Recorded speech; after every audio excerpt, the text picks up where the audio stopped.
I'm wondering if we can maybe now talk about what exactly are oxalates for people that are wondering. And I would really love to explore like why do plants make them? What purpose do they serve? Because they do a lot of good for the plant. And the plant, like we talked about last time, plants are not around just for us to like enjoy and eat and chop, and get rid of all the time. Like they're there for their own reason. Yeah, and they're very useful to us just being there because they create the air we're breathing. Like really important. Without them, we're in trouble, right? And that's, part of the solution right now is like plant more trees and do this stuff because they're such an important part of the ecosystem. And we've misinterpreted them as just wanting to feed us. In modern lore, I mean, if you were to eat this plant right here, this is not going to be a good meal. And That's everyone right. knows if your child were eating this plant, which is really lovely, aglaonema, your kid is going to get sick. And it might be so sick that you might end up in the emergency room. Remember, berries on the bushes. This is not, plants are, very few of them out in nature are edible. The ones that are edible, we have had to create and nurture and play with, and then do things like soak them in clay and so on, and use particular parts in particular ways. And we've lost sight of that. And you can see that in this recent disaster with this vegan lentil thing that has been making people sick. That is exactly what we're talking about, where this product has not prepared lentils in a traditional way. And the way they're asking people to cook it at home is completely a new way to handle lentils. And then the way that's being delivered, prepared, and consumed makes it quite toxic, and people are getting in trouble eating that. So is this a specific thing? I wasn't aware of this. Was the lentil thing is a specific problem right now? Yes, there's a product, there's a vegan product, I've forgotten the name of it, but it's been in the news the last couple of weeks of people getting quite sick on this vegan lentil crumbles. And lentils are very high in a different compound. They're not very high in oxalate. And I will get back to your question, like, why do plants need oxalate and oxalic acid? We'll get to that. But just to finish up the lentil piece, lentils are very high in lectins. Lectin is a family of gigantic proteins that bind carbohydrates, and there's little carbohydrate molecules on cells. So they bind to cells and they kind of ruin cells and cause a lot of problems. And they're basically, gluten is an example of a lectin molecule that, again, can get you into trouble and start destroying your digestive system, and can even get into tissues like your brain and start connecting to cells. And so lectins are bad news. That's why my slow cooking of the beans was so bad for me, because by slow cooking those beans, those lectin proteins were not getting denatured. You need very high heat. You need to stimulate those beans, like lentils, into a sort of germination state where their physiology is shifting, and then nail them with really high heat. And in India, they know they always use a pressure cooker when they cook their lentils and beans.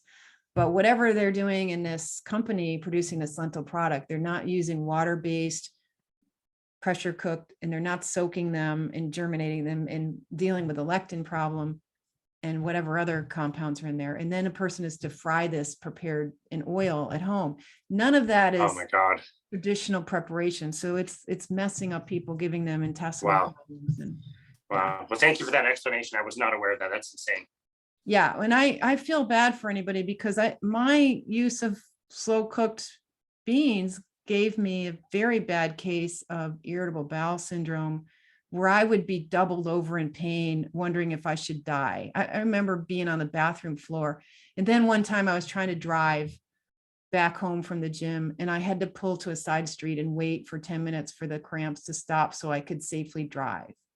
Wow. Yeah. Serious. And I didn't realize any of this until fairly recently. I was, still in my 20s when that was happening. And that's thanks to my vegan diet. Wow. And, I'm almost 60 now at age 58. So that was a while ago. Well, you look great. Yeah. Luckily, if you're on the straight and narrow, like I've been, eating real foods instead of eating junk vegetarian foods, and I haven't been consuming seed oils and soybean oil. And I've been so strict about that for so long. I'm recovering from my oxalate problems and still look kind of put together. You look very well put together. Thank you. It is amazing you can reverse that. So I think that's another example of your nutritional history. If you've been on a lot of highly processed commercial foods that are devoid of nutrients and have toxic rancid oils in them, that makes the toxins, the natural toxins in plants, even more toxic, and even the recovery from that is probably also harder because the amount of metabolic damage and cellular, your cell membranes have to be made of materials that you put in your body. And if you put the wrong fats in your cell membranes, all your physiology is affected by cell membrane capacities that are determined by what they're made of. And you got a lot of trans fats and bent fats and weird fatty acids in your cells, and you're not happy. It's same with oxalates running around, really messing up membranes and really causing cell death and inflammation. So I probably should go back to your question. Why do plants need oxalate?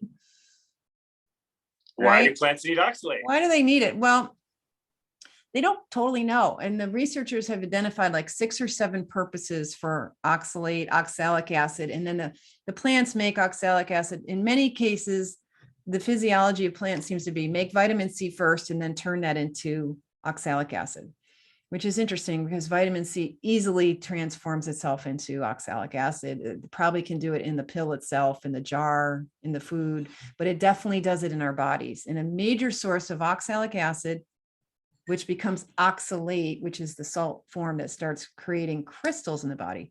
The major form of oxalic acid that's called internal production is really coming from vitamin C.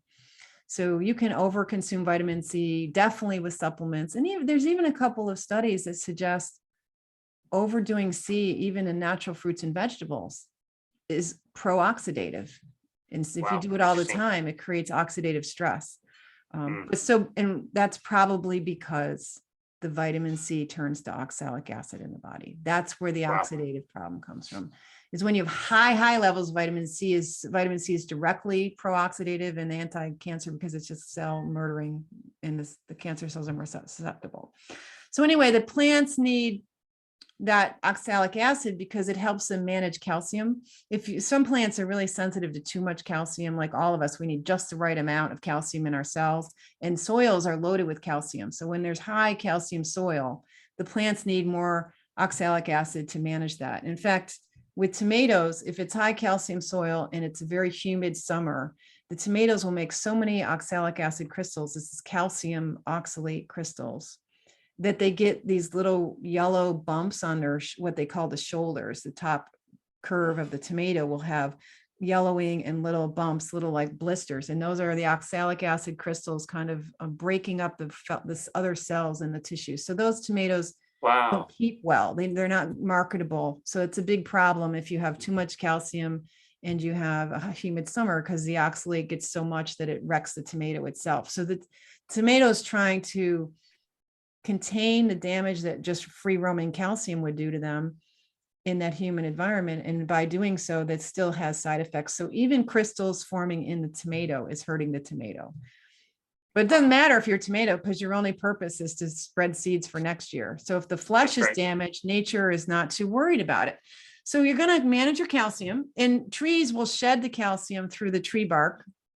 Apparently, most of the soot that forms from burning wood is calcium oxalate coming off the bark. And the plants use these crystals. Also, plants deliberately construct crystals in many sets of specific shapes. And they do this by laying out a whole matrix or scaffolding with amino acids.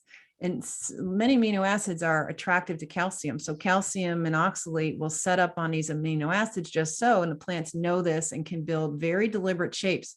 One of the shapes they like to build is this double pointed arrow. It's like a toothpick, uber tiny, many hundreds of toothpicks in little bundles, like little, quivers, like 200 little arrows, and they're deliberately designed for defense. They can penetrate our mucous membrane cells 2 cells deep.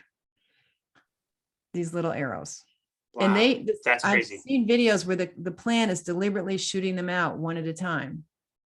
So I tell That's people that amazing. plants build calcium oxalate crystals is part of the original invention of warfare. Like the spear was invented by plants. It's just Wow. so small. They never got credit for their cleverness. Well, they're getting credit now. They are. We love plants. I'm a great gardener. I'm a lover of trees. I have been my whole life, and I love flowers. I even just put a flower picture on my Instagram today because it's summer and my flowers are happy.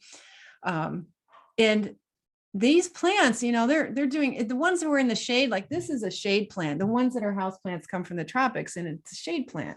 This shade plant gets along in this low light in the house, probably because it makes calcium oxalate what I call disco balls. So these multi-sided, sort of really crazy, lots of little plates of oxalate in here allows the light that comes into the leaf to bounce around inside that cell. And every little bit of that photon of light gets used for energy. We're not wasting light because we're letting the light bounce all over the place, and the plant can use that energy. The other thing that they're saying, yeah, it's fascinating. It's so cool. And plants are fantastic. And one of the things they'll do is apparently, I mean, I think this is still like, they're still arguing a little bit about it, but the cactus and the desert plants make a ton of oxalate. And it seems that it's using calcium oxalate. Now, oxalate is a 2-carbon molecule. It's an organic molecule that has carbon in it. And plants breathe carbon, right? They breathe CO2. That's why they're good for this like carbon sequestration thing, right?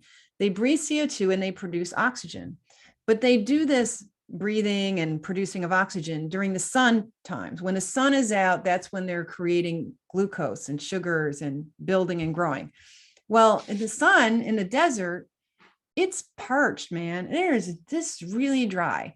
And the plants have this breathing hole on the bottom of the leaves called stoma. The stoma have to close in the hot heat or else the plant would turn to crisp, right? So the stoma is closed. It can't breathe in the daytime. It can't get the CO2 from the air because it can't breathe. So what it uses is the oxalic acid, the 2-carbon oxalate, as a carbon source overnight. So during the day, it uses up oxalate, and during the night, it makes more oxalate. So the plants make oxalic acid crystals in order to be able to do photosynthesis in the desert in the dry periods when there's no rain and the air is crispy dry. That's incredible. Wow. There's like a whole bunch of uses. Another one is the leaves on plants will turn oxalic acid, release it as acid, and then turn that into hydrogen peroxide, which will kill funguses. So these arrows help kill insects and deter insects. Then you can kill funguses. And then you can kind of irritate the throat of people who dare to eat too many kiwis or too many something or other. So you're discouraging predation, you're killing off fungus, you're just living your life and protecting yourself, because there you are plopped in the ground. You don't have claws, except, you make thorns and you do all these, you do everything you can to say, look, don't eat me. But then you have this chemical system underneath that's supporting good physiology and self-defense. Wow. So I always just pictured the crystals as being the damaging part of oxalate, but it's more than that, right? When these things get into our body, can you describe some of the ways, besides like the physical, that they're harming us? Yeah, and I've got an Instagram post that shows like the form. So there's oxalic acid, it shows the chemistry, and then it shows you that goes into nanocrystals and microcrystals and the plant shapes. So when you're eating the plant shapes, you're basically eating ground glass, really tiny microscopic ground glass. You don't notice it, but it's there. And that just sort of roughs up your intestinal tract and can be, damaging physically as a mechanical toxin. But it's the acid, the free acid, and more of it is freed up by our stomach, which is a very acidic environment. The acid of our stomach can dissolve a little bit of these crystals. So there's some of what we call insoluble, probably becomes a little more soluble thanks to the stomach. And that acid floats in the water. It's such a tiny molecule right into the blood between the cells. So it doesn't have to get into cells. It just gets into the blood and starts floating around in the blood. Now you've got the crystals and the exposure to the ions in the gut cells, but now it's in the blood cells. The blood cells, within 40 minutes, the immune cells that are circulating in your bloodstream are showing oxidative stress and damaged mitochondria. And now they're starting to put out pro-inflammatory cytokines into the system. And they've moved from like a nice little immune cell to somebody who's like having a problem. It's been injured. It's telling the whole body, hey, something's here bothering me. This pro-oxidative event is occurring. So now you're damaging. And I think the degree to which that happens, there's a lot of variability from person to person. And there's only been one study that's bothered to even look at that. It's a pretty recent study, and I don't know if anybody will bother to fund additional studies on that. But clearly we know that oxalic acid is not healthy for membranes. It depolarizes them, and the mitochondria is a membrane, and you don't even have to physically touch the cell. As long as it's within sort of electromagnetic earshot, you might say, you can start affecting these mitochondria.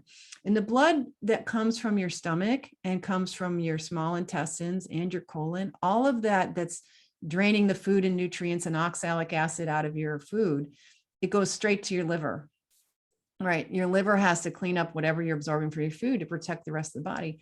The liver has no way to get rid of the oxalate. It doesn't detox oxalate. It actually makes more oxalate. So after the blood goes to the liver, it's got more oxalate than it got out of your spinach smoothie and your sweet potato. But in the meantime, your poor liver is dealing with oxalic acid after every meal for 4 to 8 hours after every meal. And this uses up a lot of glutathione and some of the natural antioxidant power that protects your liver. The liver does a pretty good job of protecting itself, but chronic high oxalate meals day in and day out, like I did forever, can land you into chemical sensitivity, alcohol intolerance, fragrances bother you. And some of that's probably the wear and tear on the liver. And so it's messing up the liver, it's messing up your immune cells, and it hasn't even gotten very far. It hasn't gone anywhere yet. Its next stop, the liver has this vein that drains the vein and it takes it straight to the heart. So it passes through the diaphragm. And interesting enough about the diaphragm is an innervated muscle that has to help you breathe in and out. And sometimes if the nerves aren't happy or the muscles aren't happy, you get in these spasms called hiccups. Well, a hiccup is a neurotoxicity symptom, and you can make the vagal nerve and the nerves of the body toxic with oxalate. So this is what used to happen to me at bedtime after my lovely healthy dinner of sweet potatoes and whatever. I would have attacks of hiccups. And then belching. Belching is another reaction to oxalate, some kind of bloating and belching and intestinal distress. These were all happening like clockwork at bedtime, almost every night for years. I often felt I was going to break a rib. It was so awful.